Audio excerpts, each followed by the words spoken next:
Le 14 janvier 2016, j'ai déposé au nom de 73 députés un projet de loi portant sur l'audit des dettes publiques tunisiennes depuis juillet 1986. Donc c'est une période très importante de l'histoire tunisienne où la dette a joué un rôle majeur et aussi, vu la situation actuelle des finances publiques et les lourdes menaces qui pèsent sur ces finances, donc vraiment de difficultés sérieuses. Et j'en tiens pour preuve l'accord ou la demande récente du gouvernement tunisien aux autorités qataries de reporter le paiement, le remboursement de 2 emprunts qui arrivent à échéance en 2017. C'est en quelque sorte un défaut de paiement. Et donc c'est un prémisse ou c'est un signe que vraiment les choses ne vont plus. Nous sommes carrément au bout de l'impasse.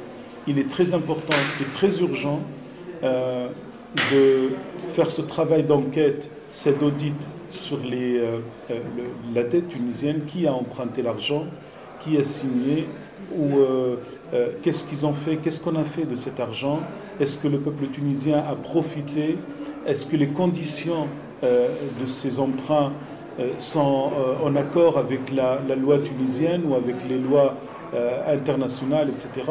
Donc beaucoup de questions que l'audit est amené à y répondre. Donc si cet audit venait à voir le jour, et c'est ce que j'espère, je pense que ça va aider la Tunisie à faire un grand pas en avant vers un État transparent, un État qui fonctionne selon donc, le contrôle démocratique. Je voudrais aussi enfin rappeler que la Tunisie est entrée dans le système de la dette depuis 160 ans, exactement depuis le milieu du XIXe siècle, et depuis, beaucoup d'argent a été emprunté au nom du peuple tunisien, mais comme tout le monde peut le constater, la situation n'est pas brillante. Il y a beaucoup de problèmes économiques, politiques et sociaux, et jamais au cours de cette longue période, les comptes de la dette n'ont été vérifiés ou n'ont été audités, ni le tribunal des comptes, ni aucune autre instance.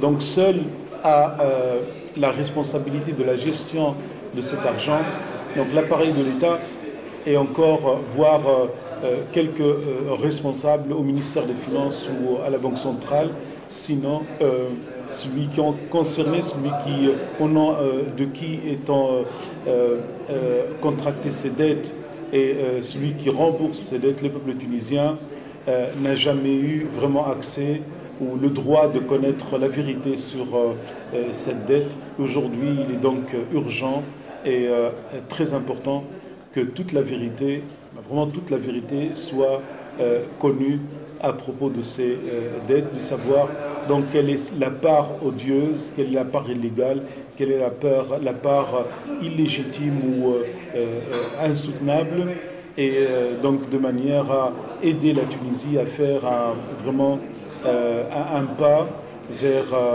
cet État démocratique où le contrôle démocratique peut jouer tout son rôle et la dette aussi peut jouer tout son rôle dans donc la satisfaction des besoins fondamentaux et les droits fondamentaux des Tunisiennes et des Tunisiens.